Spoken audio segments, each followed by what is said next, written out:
하나님의 말씀은 역대하 10장 6절에서 11절 함께 봉독하겠습니다. 르호보암 왕이 그의 아버지 솔로몬의 생전에 그 앞에 모셨던 원로들과 의논하여 이르되 너희는 이 백성에게 어떻게 대답하도록 권고하겠느냐 하니 그들이 대답하여 이르되 왕이 만일 이 백성을 후대하여 기쁘게 하고 선한 말을 하시면 그들이 영원히 왕의 종이 되리이다 하나 왕은 원로들이 가르치는 것을 버리고 그 앞에 모시고 있는 자기와 함께 자라난 젊은 신하들과 의논하여 이르되 너희는 이 백성에게 어떻게 대답하도록 권고하겠느냐 백성이 내게 말하기를 왕의 아버지께서 우리에게 매운 멍에를 가볍게 하라 하였느니라 하니 함께 자라난 젊은 신하들이 왕께 말하여 이르되 이 백성들이 왕께 아뢰기를 왕의 아버지께서 우리의 멍에를 무겁게 하였으나 왕은 우리를 위하여 가볍게 하라 하였은즉 왕은 대답하기를 내 새끼손가락이 내 아버지의 허리보다 굵으니 내 아버지가 너희에게 무거운 멍에를 매게 하였으나 이젠 나는 너희의 멍에를 더욱 무겁게 할지라 내 아버지는 가죽 채찍으로 너희를 치셨으나 나는 정갈 채찍으로 하리라 하소서 하더라. 아멘. 르호보암 왕은 이스라엘 시대의 가장 찬란한 영광을 이렇게 이룩했던 솔로몬의 통치를 이어받은 이제 솔로몬의 아들입니다. 르호보암이 왕위에 올랐을 때 정치적 갈등이 이스라엘 국내에 있었습니다. 솔로몬 왕이 우상 숭배를 그의 이제 말년에 했기 때문에 그렇습니다. 그래서 에브라임을 비롯한 다른 지파들이 유다 지파에 이제 불만을 이렇게 품게 되었는데 그것은 이제 다윗 이후에 솔로몬이 또 왕위에 오르고 다윗 시대와 솔로몬 시대에 한 60년 정도 이렇게 되는 기간 동안에 그동안 늘 자존심이 강했던 지파가 에브라임 지파였는데 그 에브라임 지파가 이제 그 자존심이 상해서 견디지를 못했습니다. 그래서 자기 지파 출신이었던 여로보암이라고 하는 젊은이가 솔로몬 통치 시대에 지도력이 있는 사람으로 떠올랐는데 솔로몬 왕이 박해를 해서 그가 이제 애굽으로 피신했다가 솔로몬 왕이 죽자 그가 다시 이제 국내로 귀국을 했어요. 우리나라에서도 정치적 만명을 종종 하잖아요. 그래서 이제 돌아왔는데 그를 중심으로 해서 새로 왕위에 올랐던 솔로몬의 아들 르호보암 왕에게 이제 자기들의 조건을 제시하기로 했습니다. 그들은 왕위에 올랐던 르호보암 왕이 이제 백성들하고 지금도 마찬가지지만 옛날 왕 때에도 일종의 그 왕위에 올랐을 때에 통치하는 여러 가지 이제 정책을 이야기도 하고 백성들과 토론도 하고 뭐 이렇게 얘기하는데 그때 르호보암 왕이 이제 백성의 대표들과 이런저런 또 협의 내용을 나눴던 겁니다. 그런데 그들은 이제 솔로몬 시대에 너무 많은 노역 조건에 시달렸기 때문에 그래서 노역 조건과 여러 가지 또 이제 그 세금을 과다하게 이렇게 낼 수밖에 없었어요. 왕궁을 짓고 성전을 짓고 여러 가지 국책 행사가 많았습니다. 이것들을 좀 줄여달라고 이렇게 완화해달라고 요구를 한 거지요. 그랬더니 이 르호보암 왕이 3일 후에 대답해주겠다 약조를 하고 대표 나라를 이제 보내고 신하들과 상의를 합니다. 먼저는 이제 솔로몬을 섬겼던 원로들 신하들과 함께 상의를 했더니 오랫동안 이제 국정을 보좌해 왔던 원로들은 지혜롭게 조언을 하기를 왕이 만일 이 백성을 후대하여 기쁘게 하고 선한 말을 하면 그들이 영원히 왕의 종이 되리이다. 부드러운 말로 백성들의 마음을 다독이면 그들이 여전히 솔로몬 왕 때처럼 이렇게 왕을 잘 섬기고 종처럼 이렇게 영원히 왕을 잘 따를 것입니다. 옛날 이제 에브라임 지파가 또 그때도 자존심을 세우고 기드온이 전쟁을 미디안 군대와하여서 전쟁을 할 때 좀 도와달라고 후반부에 이제 중반부에 이렇게 얘기를 했더니 와서 잘 도와두더니 왜 처음부터 우리를 안 불렀느냐고 에브라임 지파는 생떼를 써요. 그때 기드온이 부드러운 말로 다독여서 이제 지파 간의 갈등이 이렇게 해소가 된 적이 있습니다. 그렇게 하라는 거죠. 지혜로운 조언이었습니다만은 르호보암은 성이 차지를 않았습니다. 그래서 원로들의 의견을 버리고 젊은 자들하고 또 이제 상의를 나눴습니다. 그 젊은 신하들은 왕자의 시절에 함께 자랐던 그런 귀족들의 아들이었습니다. 그들이 과격한 말로 열지파의 신하의 말을, 열지파의 요구를 무시하라고 왕에게 조언을 했어요. 처음부터 기싸움에 밀리면 통치 내내 시달릴 것은 뻔하니까 처음부터 백성들의 기강을 바로잡고 훨씬 더 가혹한 통치를 하겠다, 이렇게 엄포를 놓아야 합니다. 길들여야 됩니다. 이렇게 조언을 한 거죠. 그랬더니 결과적으로 어떻게 됩니까? 르호보암 왕이 원로들의 의견을 저버리고 젊은 자들의 의견을 받아들이니까 그들이 그 말을 듣고는 이제는 더 이상 참을 수가 없었습니다. 그래서 저 여로보암이라고 하는 그 젊은, 지금 나이가 좀 든 사람이죠. 그 사람을 중심으로 해서 이제 다윗 왕가를 더 이상 받들지 않겠다, 떨어져 나갑니다. 그래서 10지파, 9지파, 정확히는 9지파가 이제 따로 분리를 해서 북이스라엘 왕국을 결성을 하지요. 그래서 남유다, 베냐민과 이제 유다 지파를 중심으로 한 유다 왕국, 남유다 왕국과 분리가 돼서 200년 후에는 북이스라엘이 아수르의 멸망을 당하고 400년 후에는 또 바빌론의 남유다도 역시 떨어져 나가서 이와 같이 멸망을 당하게 됩니다. 내내 그 왕국이 자주 다투고 싸웠어요. 형제지요. 다 아브라함의 후손이고 하나님의 선민이라고 자처하는 그들이 서로 공격을 해서 약해되고 또 이 주변 나라에 의해서 서로 시달림을 당하고, 그래서 결국은 이렇게 망하고 만 겁니다.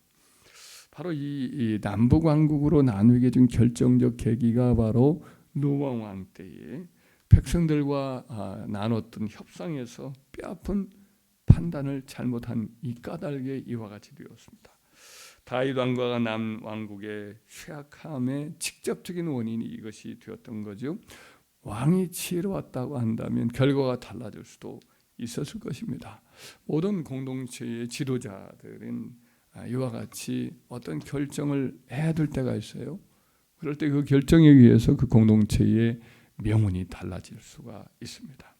그때 좋은 조언자를 곁에 두고 경청을 행하면 후회가 없지요. 그런데 성급하고 이제 자기만의 욕심이나 교만한 생각을 가지고 결정을 하면, 조언을 잘못 받고 결정을 하게 되면 이로 인해서 큰 이제 실패를 경험하게 되는 거죠. 그래서 지혜로운 조언자를 이렇게 곁에 둔 사람, 그의 조언들을 잘 받는 사람은 참 이게 복이 있습니다. 결국은 이제 지혜자의 판단인데, 그 지도자의 판단인데, 다윗은 갓 선지자라는 사람이 있었고 나단 선지자라는 사람이 있었습니다. 그가 죄를 범하였을 때 나단 선지자가 와서 책망합니다. 무섭게 책망하고 하나님의 심판을 전합니다만은 그 말을 그대로 다 수용을 합니다. 말년에도 그가 또 죄를 범하였을 때 또 나단 선지자가 와가지고 그의 죄를 지적을 하고 하나님의 심판적인 이야기를 또 전하지. 그때도 역시 또 순종을 합니다. 유다 왕 요아스 왕은 어린 시절에 죽을 뻔해요. 북이스라엘 출신인 아달랴라고 하는 그의 조모로지요, 할머니죠. 그를 통해서 그냥 죽게 돼요.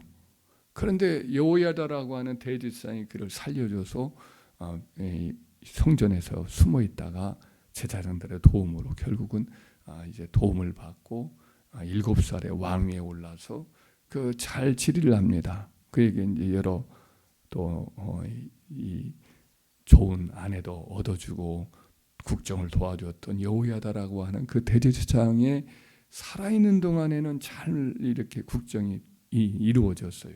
그러나 그가 죽자마자 아주 그 여러 가지 아첨을 하고 왕의 마음을 돌이키는 우상 숭배자 신하들이 와서 그의 마음을 바꿔버립니다. 그래서 그러면 안 된다고, 하나님의 성령의 감동을 받았던 여호야다 대지상의 아들이 와서 책망을 하자 그 말을 못 듣습니다. 그리고 성전에서 그를 죽입니다. 스가랴라고 하는 선지자이자 제사장이죠. 그를 죽입니다. 여호야다의 그 은혜를 배반한 일로 인해서 하나님이 노하셔서 결국은 1년 만에 북이스라엘 군대가 쳐들어오고 여러 이방 민족이 쳐들어와서 나라가 다 쑥대밭이 되고, 그리고 나서는 그도 신하에 의해서 모반을 당해서 결국은 아주 비참하게 죽고 말지요. 그 외에도 우시야 왕도 하나님의 묵시를 밝히 알던 그런 조언자가 있었는데, 스가랴라는 선지자였는지 정확하게는 모르겠습니다. 이 스가랴라는 사람이 있었는데 이분이 이제 살아있을 동안에는 하나님을 구해요. 그가 죽자 하나님을 구하지 않게 되고 교만하게 되어서 성전 안에 제사장만이 하는 그와 같은 분향을 자기가 직접 하겠다고 나섰다가 문둥병이 걸려서 별궁에 이제 갇힌 채 그렇게 쓸쓸하게 살다가 죽고 말지요. 그래서 훌륭한 조언자를 두었던 이 다윗 왕은 이로 인해서 화를 면하지만은, 그러나 좋은 조언자의 말을 거절하고 달콤한 이와 같은 여러 아첨꾼들을 곁에 두고 그들의 말을 들었던 사람은 다윗과 같이 패가 망신을 하고 나라를 위기로 이끌어가는 일을 겪게 되지요. 그래서 결국은 지도자의 지혜인데 바로 조언을 어떤 사람을 하는 사람을 가까이 두느냐, 자기 말만 들어주고 시세의 판단을 흐리게 만드는 그런 사람, 이 툼이 결국은 망하는 거예요. 그의 어리석음과 고집을 꺾지 못하고. 이번에도 참 이런 일들이 사실은 조언자 그룹에 제대로 활용을 하지 않고 늘 자기 마음만 이렇게 늘 달래주는 사람을 곁에 두었다가 그런 패착을 저지른 것 같은 일들이 있는 거죠, 대통령께서. 그래서 성경에서는 잠언 12장 15절에 미련한 자는 자기 행위를 바른 줄로 아나 지혜로운 자는 권고를 들어요.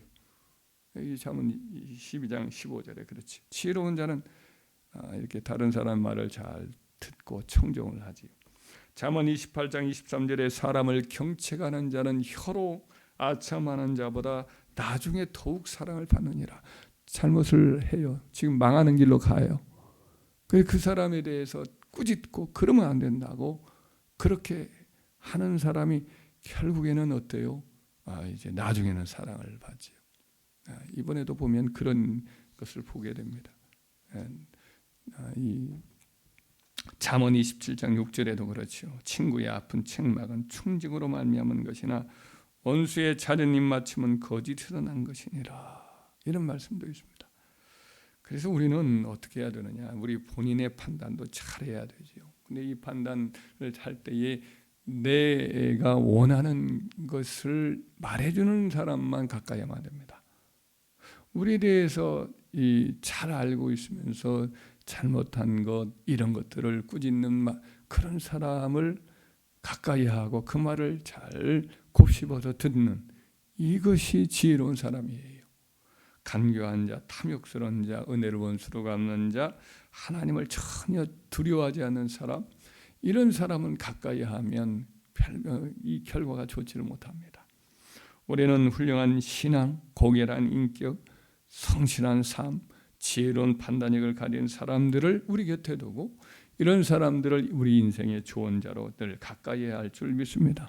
그들의 조언이 혹 우리의 어떤 약간 자존심을 상하게 할지라도 그들의 책망을 달게 받는 것이 굉장히 필요합니다.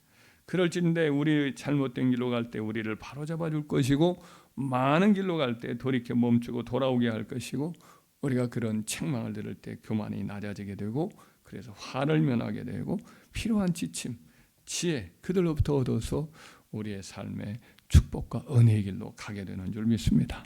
그래서 참 훌륭한 조언자를 곁에 둔 사람이 참 복받은 사람이죠. 우리 인생길에 늘 우리 자신이 중요해요. 우리 자신이 어떤 선택을 하는가 이게 중요한데 항상 겸손하고 신중하게 바른 길을 가도록 하나님 앞에 지혜를 구하고 하나님의 뜻을 구하는 노력을 늘 해야겠지요. 또 우리 곁에 훌륭한 이런 신앙과 고결한 인격과 지혜를 겸손한 사람들을 곁에 두어서 잘 조언을 받고, 그래서 우리 인생과 우리 가정이나 교회나 직장과 사회에서 하나님의 은혜와 축복을 나누는 통로가 되는 은혜가 있기를 주의 이름으로 축원합니다.